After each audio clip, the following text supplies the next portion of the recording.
সংসার সুখের হয় রমণীর গুণে। এই ডায়লগটা আমার না, আমার হাজব্যান্ডের।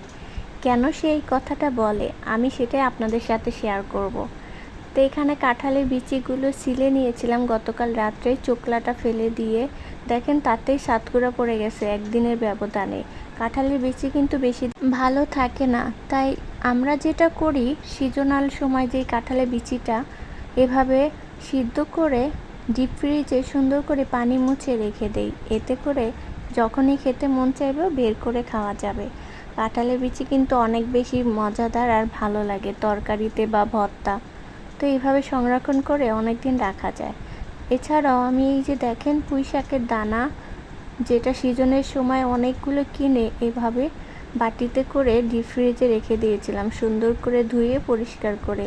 তাতে দেখুন এখনও সেই রকম তাজাই আছে। তো আজকে আমি এই পুঁই শাকের দানা দিয়ে আলু ভাজি করব, যেটা আমার অনেক পছন্দ। আর এখানে এই যে কাঁঠালের বিচি সিদ্ধ হয়ে গেছে, অনেক বেশি সিদ্ধ করি নাই, মোটামুটি। তো মানে নরম হয়েছে এমন সিদ্ধ করেছি। তো ওইটা আমি এখন ডিপ ফ্রিজে রেখে দেব। বাইরে রেখেছি কিছুক্ষণ পানিটা শুষে নেক। তো এখানে এই যে আমি পেঁয়াজ ভেজে নিয়েছি, সাথে হলুদ গুঁড়ো দিয়ে একটু মোটা করে কেটে রাখা আলু দিয়ে দিচ্ছি। তো এর সাথে পুঁই শাকের দানাটা অ্যাড করে দিলাম, সুন্দর করে নেড়ে চেড়ে রেখে দিব। এই খাবারটা এত বেশি মজাদার, আমার ছোট্ট বাচ্চা মেয়েটা এই ভাজিটা দিয়ে ভাত মেখে দিলে মাশাল্লাহ একটু খায়। তো দেখেন এখানে ছোট্ট একটা বুদ্ধি খাটিয়ে মানে সিজনের জিনিস কম টাকায় কিনে রেখে দিয়েছি ডিপ ফ্রিজে। তো এখন খাচ্ছি একদিন, মানে যখন দেখি কোনো বাজার সদাই নেই তখন কিন্তু বের করে হুট করে রান্না করা যাচ্ছে। তো এখানেই কিন্তু আমার হাজব্যান্ড এই জন্যই বলে। তাছাড়া আমি ধনিয়া পাতা সিদ্ধ করে রেখে দিই, সারা বছর একটু একটু করে খাই।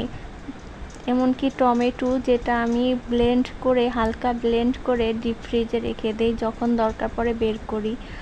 এইরকম করে করে অনেক জিনিসই ডিপ ফ্রিজে যদি রেখে দেন তাহলে সারা বছরে খেতে পারবেন।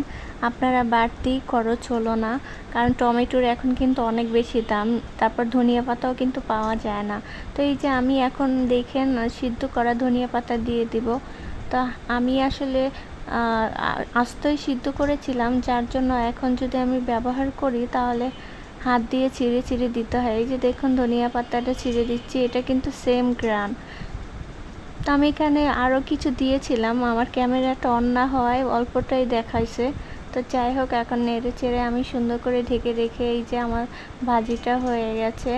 তো এখন আমি বেড়ে নিব। তো মাশাআল্লাহ, আলহামদুলিল্লাহ, এরকম ভাজি হলে কার কার ভাত খেতে ভালো লাগে অবশ্যই কমেন্ট করবেন।